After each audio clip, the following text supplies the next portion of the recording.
Looking at this sequence, we see a pattern from term to term that we are increasing by 4 each time. So from term to term, we are adding 4. That number that we are adding each time is called the common difference. So the common difference here is 4. We can complete these 3 unknowns by following that pattern. So 19 plus 4 would be 23. And then 23 plus 4 is 27. And 27 plus 4 is 31. So we have the common difference. We've got those 3 terms there. Next, we'll find the recursive function. Now we can do this in words and symbolically. I'll do this in words first. We can see that if we want to try to find a term, we'll call that right now, the term we're looking for right now. That will equal the previous term,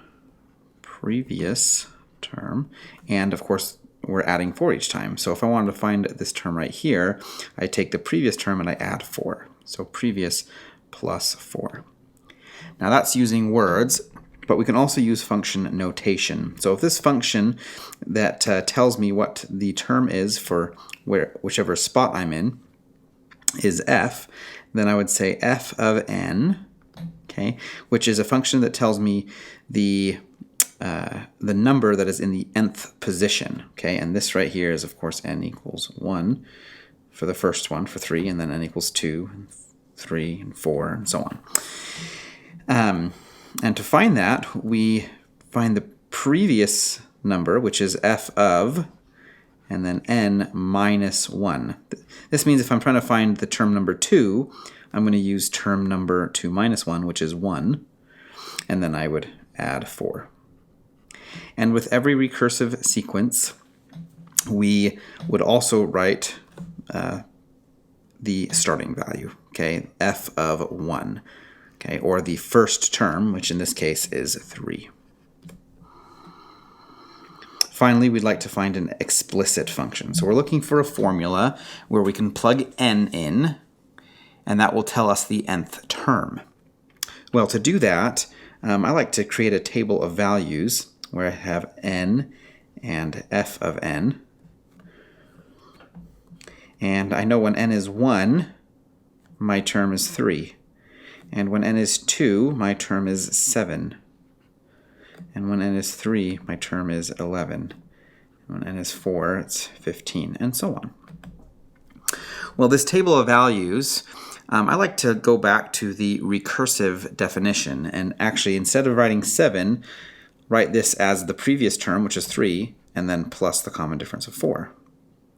And then the 11, I do the same thing, but I'll use this as the previous term, the 3 plus 4. So I take the previous term, 3 plus 4, and then I add 4.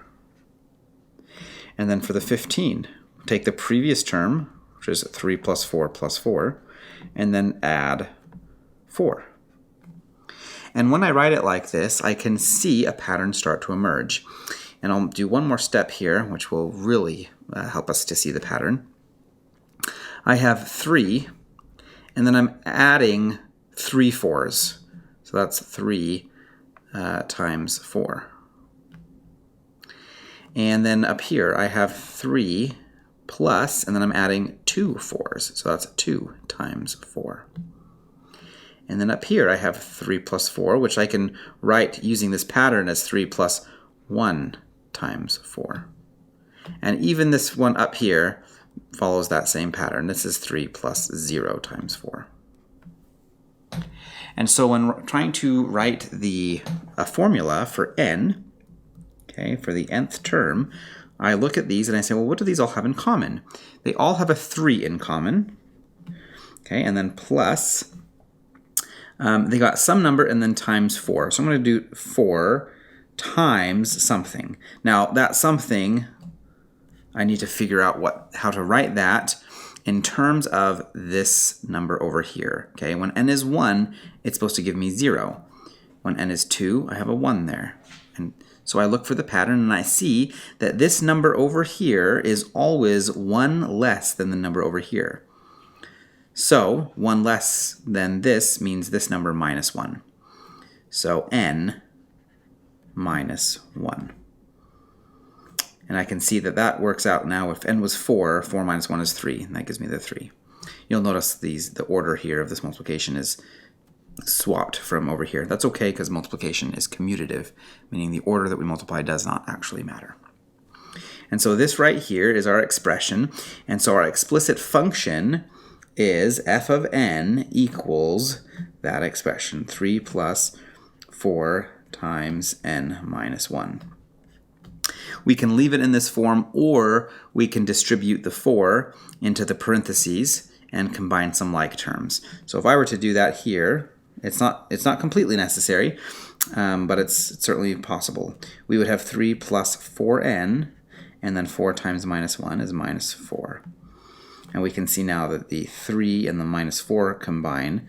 So we have our 4n, and then 3 minus 4 is minus 1.